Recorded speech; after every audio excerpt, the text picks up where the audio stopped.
¿Alguna vez te has detenido a pensar quién está frente a tus hijos dentro del aula? Un maestro es quien carga con el futuro, la voz autorizada para hablar, inspirar, influir. Pero, ¿qué pasa cuando esa luz que debería encender mentes se vuelve una llama que arrasa con todo a su alrededor? En un pequeño pueblo de Indiana, la vida corría callada y predecible. La gente se conocía por nombre, por rostro, por costumbres. Las puertas quedaban sin llave. Los niños jugaban en los patios hasta el anochecer y la escuela era el sitio más seguro del mundo. Hasta que llegó una maestra nueva, sonriente, segura, con una mirada amable y una voz suave que atraía a los adolescentes. Su nombre era Brittany Thornberry. Al principio parecía una historia de éxito. Una joven que soñaba con transformar la vida de sus alumnos, haciendo lo que se esperaba de ella, inspirar, acompañar, ayudarles a encontrarse. Pero detrás de las palabras dulces y las sonrisas cálidas empezó a asomar una sombra. Al principio, rarezas pequeñas, casi invisibles, demasiadas conversaciones personales, regalos, bromas que quizá no debieron contarse en clase. Luego mensajes que desaparecían sin dejar rastro, y pronto algo que cambiaría para siempre la vida de varias familias y rompería la ilusión de seguridad de todo un pueblo. Brittany Thornberry nació en Indiana en 1993. Desde niña soñó con ser maestra. Para ella, la escuela era el lugar donde se podía inspirar y cambiar destinos. Tras graduarse en educación, comenzó su carrera en centros de su estado. En 2018 se casó con el bombero Nicholas Thornberry. Poco después llegó un hijo. La imagen familiar lucía impecable. Dio clases en Martensville High School, más tarde en Eminence High School y también estuvo brevemente en Mountains View High. Sus colegas la describían como enérgica, atenta, siempre positiva con sus estudiantes. Pero bajo ese ánimo luminoso se acumulaba una inseguridad creciente y un hambre agudo de aprobación. La mirada externa se volvió una necesidad. Gradualmente, la atención de los alumnos pareció convertirse en su termómetro interno. Amable y ambiciosa, en busca de respeto, empezó a buscar la prueba de su importancia no en logros profesionales, sino en evaluaciones personales de quienes la rodeaban. Ese viraje fue la primera señal de alerta de un cambio que terminaría en desastre. Cuando Brittany Thornberry llegó a la escuela, los estudiantes pronto la vieron como una de ellos. No destacaba por reglas duras ni por disciplina de hierro, sino por su actitud relajada, su cercanía y su disposición real a escuchar. Creía en conversaciones abiertas y en trato de iguales, y con frecuencia hablaba no solo del temario, sino también de los intereses personales de cada uno. Este enfoque construyó un fuerte clima de confianza. Padres y directivos la elogiaron por crear un espacio donde los jóvenes se sentían escuchados. Sin embargo, aquello que parecía empatía empezó a confundirse con favoritismos, límites borrosos y una presencia que cruzaba la línea de la profesionalidad. A veces, el primer paso hacia el abismo no suena como un grito, sino como un susurro cotidiano. Un ¿cómo estás?, fuera de horario, una reacción rápida a una historia en redes, una promesa de confidencialidad que no corresponde a un aula. En la memoria del pueblo, aquellos días parecen ahora teñidos de señales que nadie quiso ver, salidas del salón con excusas nimias, pausas largas entre clases, risas compartidas en rincones donde el eco no llegaba a los pasillos. La confianza, que era su mayor virtud, se convirtió en la llave que abrió puertas que no debieron abrirse jamás. Y en ese desliz suave, casi imperceptible, la rutina empezó a torcerse hasta volverse irreconocible. Con el paso de las semanas, el lenguaje cambió. Las frases profesionales se mezclaron con halagos personales, y los límites se diluyeron entre emojis, secretos y mensajes que se autodestruían. Algunos chicos se sentían especiales, otros, incómodos, pero incapaces de nombrar lo que ocurría. Lo que inició como acompañamiento se transformó en dependencia emocional. Ella, ávida de validación, alimentaba el vínculo con gratificaciones pequeñas, una respuesta inmediata, un consejo íntimo, un regalo disfrazado de detalle inofensivo. Y así, la línea ética se fue corriendo, centímetro a centímetro, hasta que el suelo dejó de ser firme. Lo que nadie imaginaba era que el costo de ese juego sería la tranquilidad entera de la comunidad. Para muchos, Brittany parecía el ejemplo perfecto de la educadora moderna. Pero con el tiempo, su apertura cruzó la línea de los límites profesionales. Cada vez más intentó ser amiga antes que mentora, escribiendo a los estudiantes fuera de horario e involucrándose en su vida personal. Para los adolescentes, aquello se sentía como atención especial. Para Brittany, se volvió una manera de llenar un vacío emocional. Poco a poco, la atención y la admiración se transformaron en una necesidad. Dejó de buscar validación en sus colegas o incluso en su propia familia. Lo que importaba era que sus alumnos la vieran como alguien distinto, casi imprescindible. Esa línea delgada entre la confianza y la confusión de límites comenzó a desvanecerse. Y ahí empezó el lento deshilacharse de su vida. A inicios de 2023, la gente alrededor de Britney notó un cambio. En cuestión de meses, perdió más de 30 kilos. Hablaba con frecuencia de su nuevo estilo de vida, publicaba fotos del antes y el después y recibía una lluvia de halagos y me gusta. Al principio parecía un triunfo personal, pero debajo de la superficie, esto iba mucho más allá de la salud. La pérdida de peso se convirtió en su prueba íntima de que aún podía atraer miradas, de que aún merecía admiración. Desde entonces, Britney comenzó a enfocarse más en su apariencia que en su trabajo, atuendos nuevos, maquillaje, poses cuidadas en cada foto. Por fuera parecía seguridad, en realidad, era una dependencia cada vez más profunda de la aprobación ajena. En el trabajo, sus compañeros empezaron a notar vaivenes emocionales.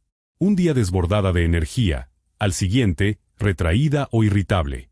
En clase se volvió más blanda, deseosa de parecer relatable, como una más del grupo. Pero ya no era solo cuestión de imagen. Britney comenzó a confiar a sus amigas que se sentía sola.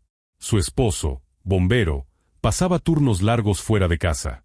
Su hijo crecía y la necesitaba menos. El lazo emocional que había sentido en el hogar se fue aflojando. No buscó apoyo en otros adultos. Encontró, en cambio, la atención que ansiaba en sus alumnos adolescentes. Ellos la percibían moderna, alivianada, cercana, y esa mirada la hacía sentirse necesaria. Para la primavera de 2023, Britney usaba las redes sociales con mayor intensidad para mantenerse conectada con sus estudiantes. Su presencia en Instagram y Snapchat se volvió notoria. Selfies desde el salón, videos cortos con comentarios, respuestas a historias de los chicos. Al principio parecía inofensivo. Escribía, ¿cómo te fue en el examen? O ¿ya acabaste el proyecto? Los estudiantes respondían y la charla seguía. Lentamente, se movió hacia temas más personales. Con quién salían, cómo pasaban las tardes, qué series veían. En poco tiempo, la sensación era que ya no era solo su maestra. Era parte de su círculo íntimo. Snapchat facilitaba conversaciones sin rastro. Los mensajes desaparecían en segundos. Lo que nadie advirtió a tiempo fue la alquimia íntima que ocurre cuando la admiración adolescente se mezcla con la necesidad de reconocimiento de una adulta en crisis. En ese intercambio fluido, la jerarquía se diluyó.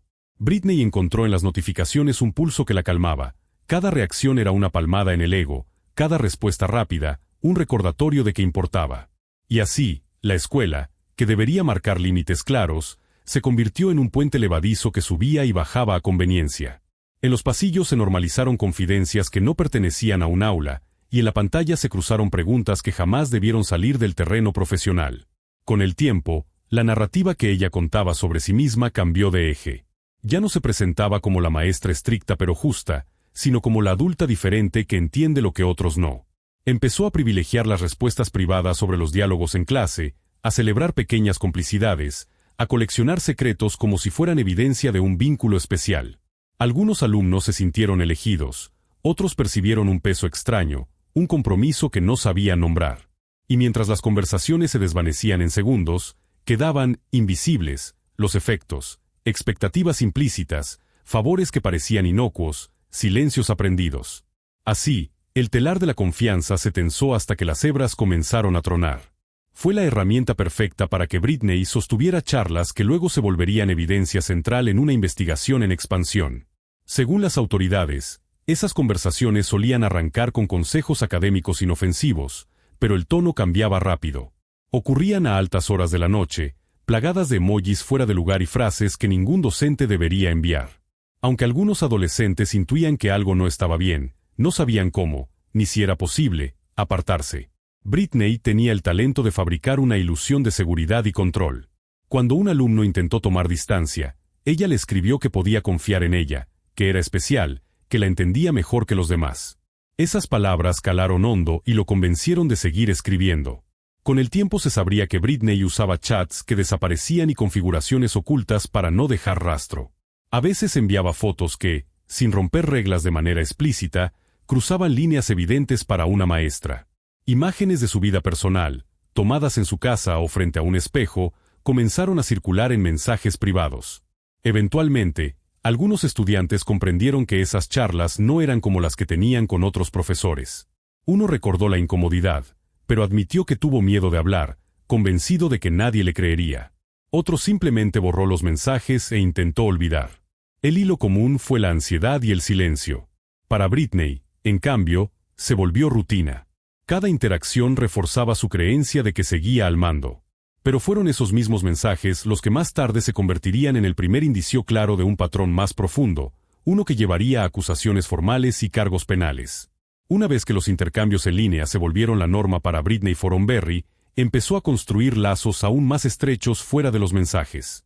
Al principio, todo parecía inofensivo. Llevaba dulces al salón, repartía panecillos, compraba bebidas para los chicos antes de los entrenamientos. Para ellos, era simple amabilidad. Nadie lo vio como una alerta. Luego llegaron los primeros regalitos. Britney entregaba una botella nueva, una pluma, un llavero con el logo de la escuela. A veces recordaba detalles de conversaciones y los convertía en sorpresas personales. Una camiseta del equipo favorito, una funda para el celular, unos audífonos. Ponía atención para que sus gestos pareciesen casuales, no planeados. Desde fuera, todo lucía como generosidad. Con el tiempo, sin embargo, los obsequios se encarecieron. Según registros judiciales posteriores, algunos estudiantes recibieron tenis, ropa e incluso equipo para videojuegos. Britney lo justificaba diciendo que solo quería premiar a quienes se lo habían ganado. Se cuidó de no hacerlo público. En su lugar, lo presentaba como nuestro secretito. Eso añadió un aire de exclusividad, un pacto de confianza entre ella y los adolescentes que elegía. Para esos alumnos, su atención se convirtió en prueba, importaban. Les ponía apodos, preguntaba por sus triunfos, ofrecía consejos. A cambio, ellos no querían decepcionarla. Protegían el vínculo. Poco a poco, se formó un círculo pequeño. Estudiantes que se sentían más cercanos a ella que a cualquier otra persona del edificio. La maquinaria emocional que puso en marcha funcionaba a base de lealtades tácitas y premios intermitentes. Cada detalle, cada reacción rápida, cada regalo inocente moldeaba una expectativa. Los límites, ya borrosos, se corrieron un paso más cada semana, amparados en la complicidad y el silencio. Quien quedaba dentro del círculo se sentía visto, quien quedaba fuera aprendía a guardar distancia sin preguntar. Así, la escuela, que debía ser territorio de reglas claras, se convirtió en un mapa lleno de zonas grises, donde el poder se negociaba en DM y la pertenencia se certificaba con pequeños favores. En ese paisaje, la figura de la maestra dejó de ser un referente y se volvió un imán.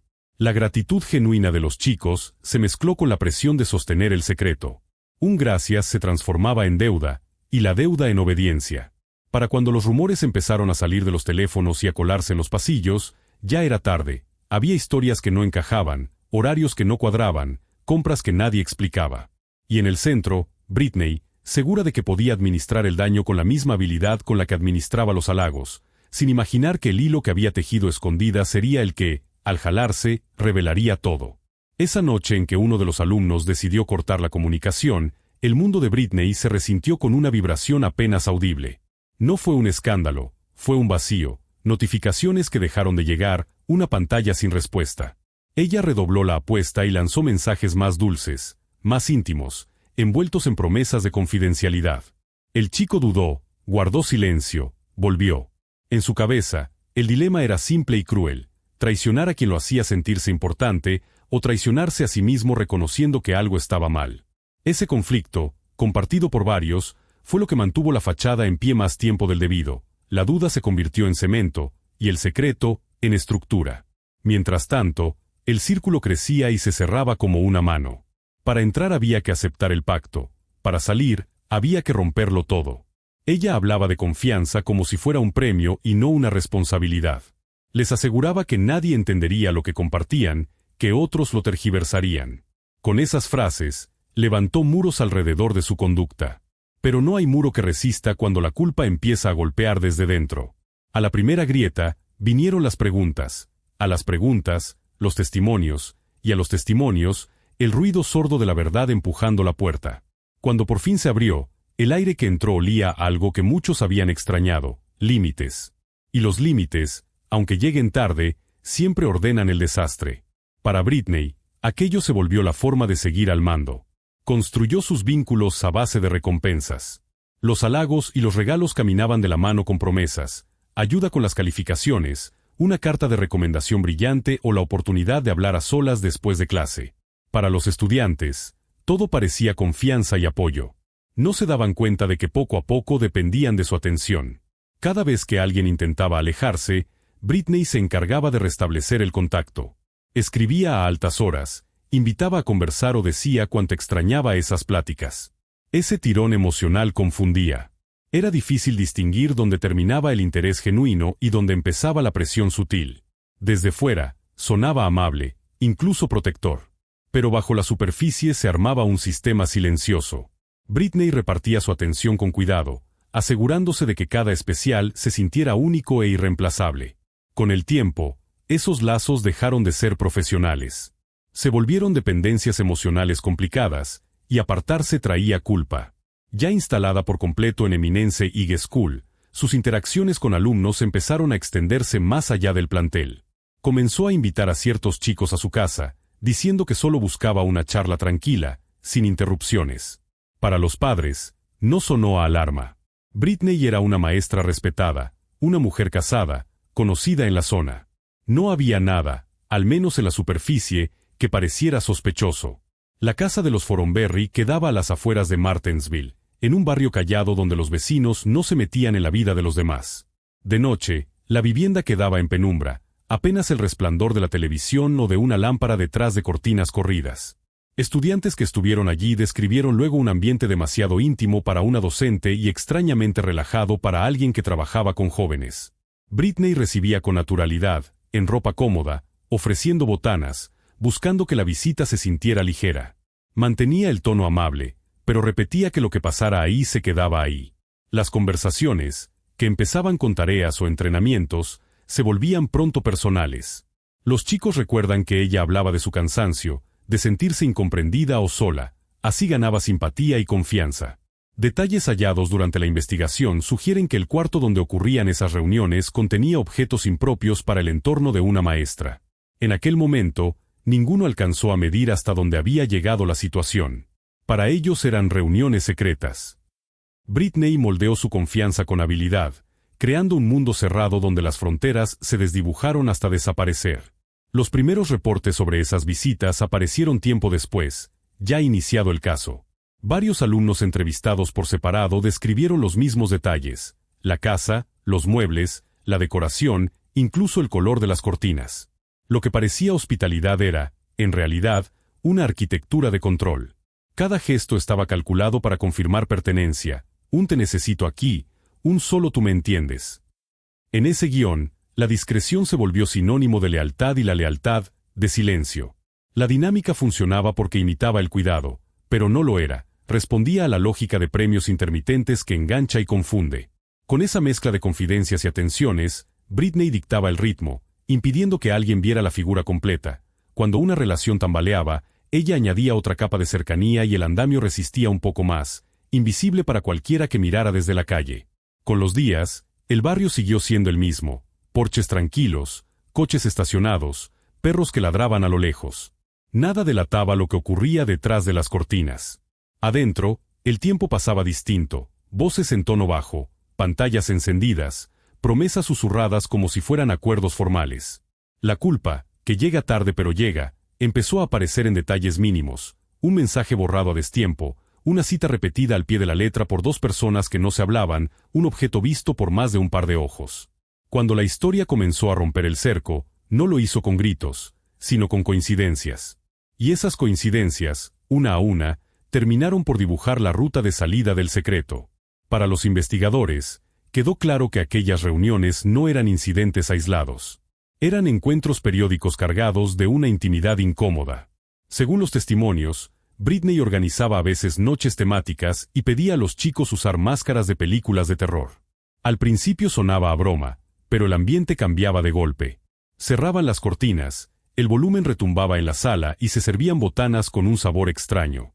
Tras comer, algunos dijeron sentirse mareados, desorientados, con la mente nublada y difícil de controlar. Más tarde, Los agentes sugerirían que esos alimentos pudieron estar alterados con sustancias restringidas que provocaban una ligera bruma mental. Las memorias de esas veladas quedaron como destellos, fragmentos, todo empezó a parecer un ritual. Britney lo llamaba un ejercicio de confianza, un juego. Pero era evidente que todos seguían su guía. Con el tiempo, aquellos encuentros tomaron la forma de un círculo cerrado donde Britney se ubicaba como la que mandaba. Los estudiantes sentían que no podían irse, mucho menos contarlo. La presión subió. Ella les recordaba los regalos y pedía que todo quedara entre ellos. Y así fue. Durante mucho tiempo, el silencio resistió. Cada uno creyó que era el único al que le ocurría. En agosto de 2024, ese silencio por fin se resquebrajó. 2 alumnos de Eminence High School, ambos asistentes de aula, acudieron a la administración. Dijeron que su maestra les escribía de maneras que no se sentían correctas. Según su versión, los mensajes iniciaron con asuntos de la escuela, pero se volvieron personales y cruzaron límites profesionales. Al comienzo, la dirección actuó con cautela, no querían un escándalo. Britney tenía buena reputación y despedirla a la primera levantaría sospechas.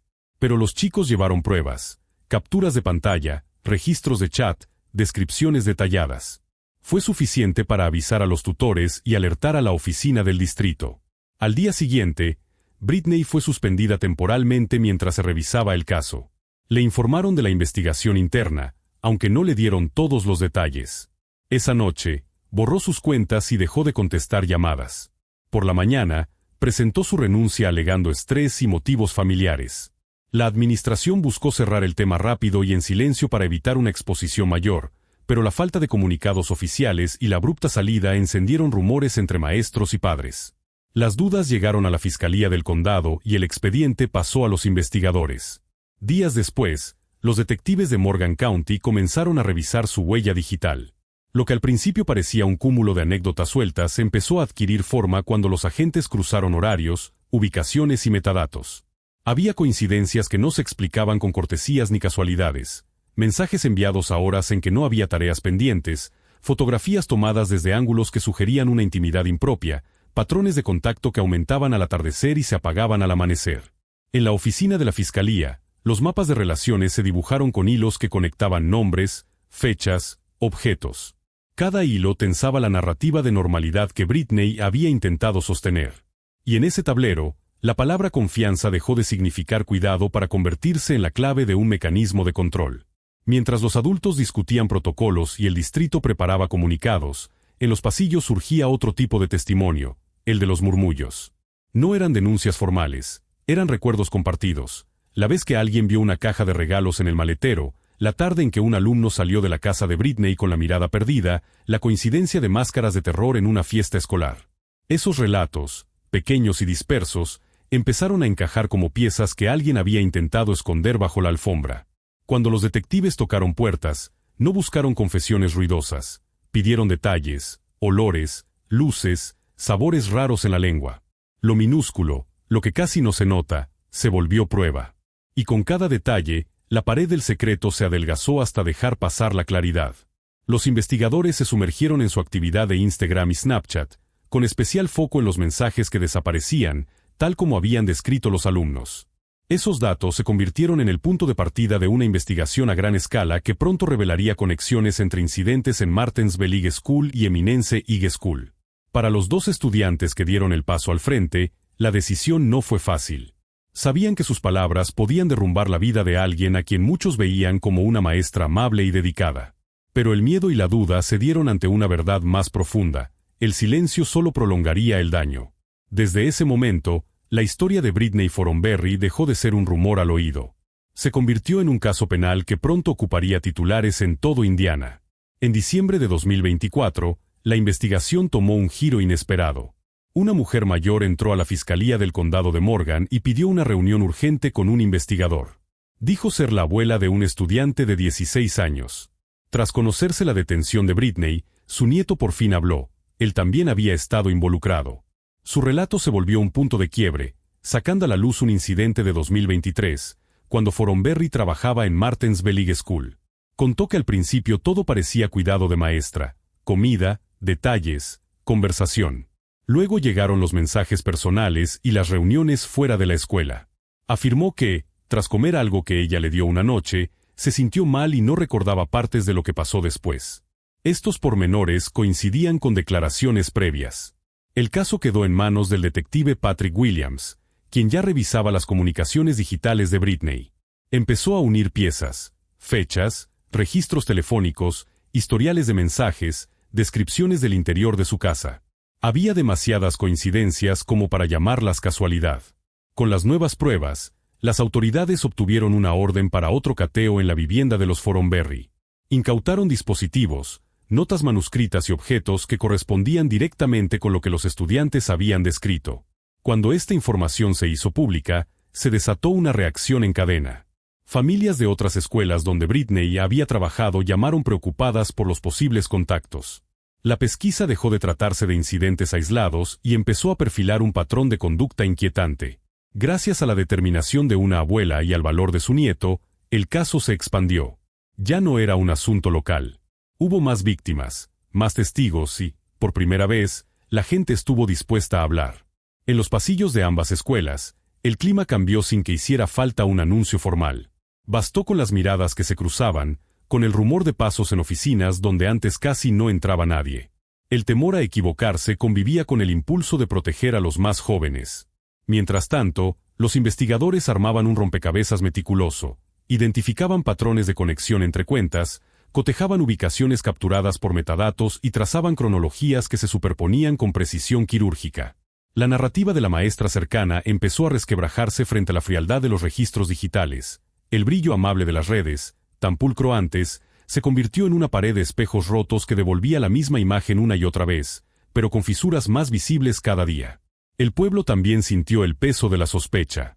En cafeterías y canchas, el tema era inevitable. Quien lo sabía, quien lo sospechó, quien decidió no mirar.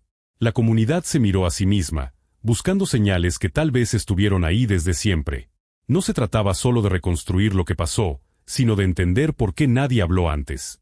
Y, entre esa incomodidad, emergieron voces nuevas, orientadores que pidieron protocolos más claros, padres que exigieron controles reales en la comunicación digital, estudiantes que aprendieron a reconocer la diferencia entre apoyo y manipulación.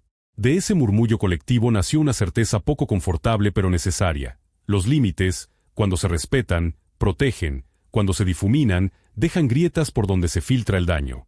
Nicholas Foromberry, el esposo de Britney, llevaba tiempo respetado por su calma y su fiabilidad. Trabajaba como bombero, alguien en quien se confía cuando todo arde. Pero conforme la investigación avanzó, su imagen volvió más impactante la historia. Varios estudiantes declararon que Nicholas estuvo en casa durante algunos encuentros. Dijeron que no intervino. Actuó como si no notara lo que ocurría. Uno recordó verlo en el pasillo mientras Britney organizaba una de sus noches de charla. Otros lo vieron pasar frente a la habitación sin preguntar nada. Los investigadores confirmaron después que Nicholas sabía de las visitas de alumnos al domicilio. Algunos testigos incluso alegaron que ayudó a su esposa a organizar esas reuniones, describiéndolas como apoyo a proyectos escolares. Cuando lo llamaron a declarar, Nicholas negó saber algo, pero sus dichos no cuadraron con la evidencia ni con los testimonios. Poco después, fue imputado por ocultar información e intimidar a menores. Para la comunidad, fue devastador. Un hombre visto como salvavidas se colocaba ahora en el centro de un caso que hizo añicos la fe pública en una familia antes considerada ejemplar.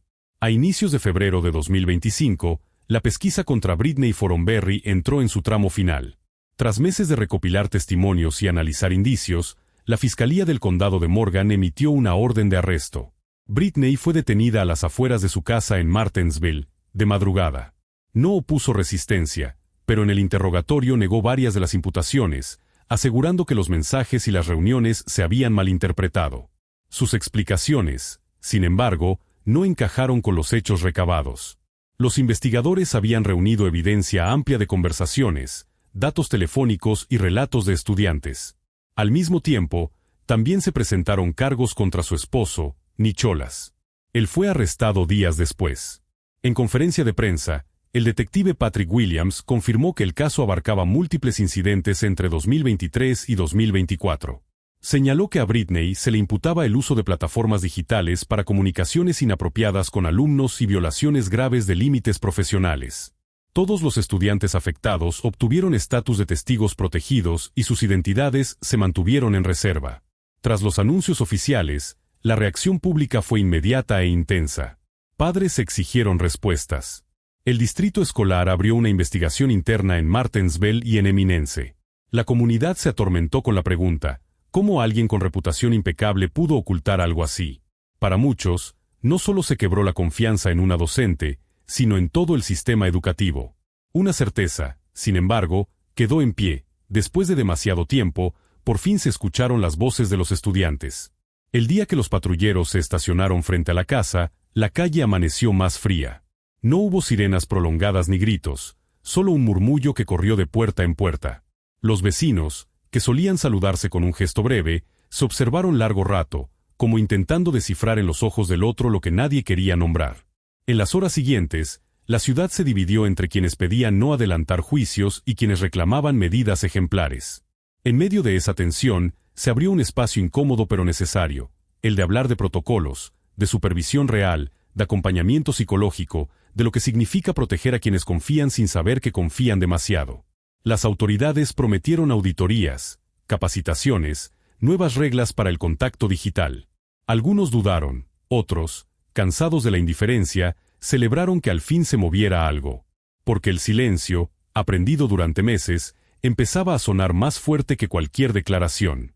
En los pasillos de las escuelas, el eco de esta historia dejó huellas invisibles.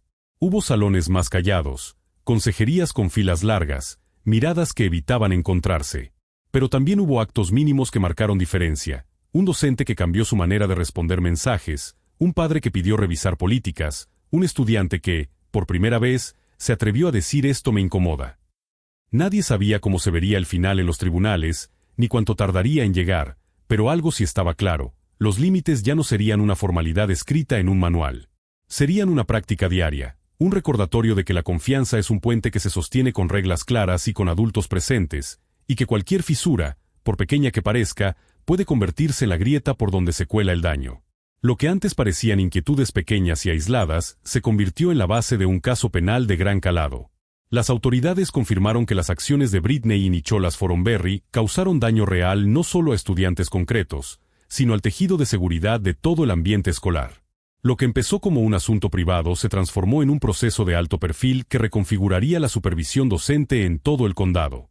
Para la primavera de 2025, la batalla legal alcanzó su punto más alto.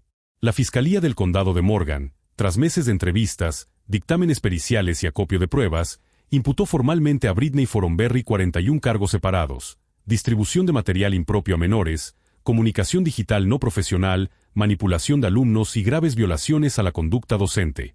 Para el verano de 2025, Britney seguía detenida sin derecho a fianza, a la espera del veredicto final. Su esposo, Nicholas, también estaba bajo custodia en una pesquisa paralela ligada al mismo expediente. Cuando el juez anunció un aplazamiento para profundizar en los peritajes forenses, la sala quedó en silencio. Nadie dudaba de hacia dónde apuntaría el fallo. Pero incluso antes de que se leyera la sentencia, las consecuencias ya eran irreversibles. La confianza, una vez rota, no vuelve. En una asamblea comunitaria, un padre lo dijo sin rodeos: el monstruo más aterrador es el que sabe sonreír. En las escuelas, el eco de esa frase se incrustó como una advertencia que no necesitaba cartel. Consejeros escolares revisaron protocolos, directores ajustaron reglamentos, y los maestros, los que siempre hicieron lo correcto y los que ahora entendían la urgencia, aprendieron a ver señales diminutas que antes pasaban de largo. Ya no alcanzaba con suponer que aquí no pasa. Había que demostrar, día a día, que pasar no puede. Y mientras los abogados contaban plazos y los peritos traducían datos en certezas, una comunidad entera ensayaba la tarea más difícil: reconstruir el puente de la confianza con materiales nuevos, sin volver a usar las piezas que se astillaron. Afuera de los tribunales, la vida siguió con su rutina obstinada: timbres que suenan, rutas que se llenan, canchas que se prenden al atardecer. Pero debajo de esa normalidad, algo cambió de lugar. Padres que ahora preguntan por las políticas de mensajería entre docentes y alumnos. Estudiantes que distinguen mejor entre apoyo y control. Personal administrativo que entiende que el silencio no es neutral, toma partido. Cuando por fin llegue el veredicto, quedará escrito en un expediente. Lo que no quedará en papel es la lección que la comunidad se enseñó a sí misma: Los límites no son fríos ni burocráticos, son la forma cálida y concreta de cuidar a quienes confían. Porque a veces el peligro no llega con estruendo, llega sonriendo, y reconocerlo a tiempo es la diferencia entre una historia que se corta y una que vuelve a repetirse.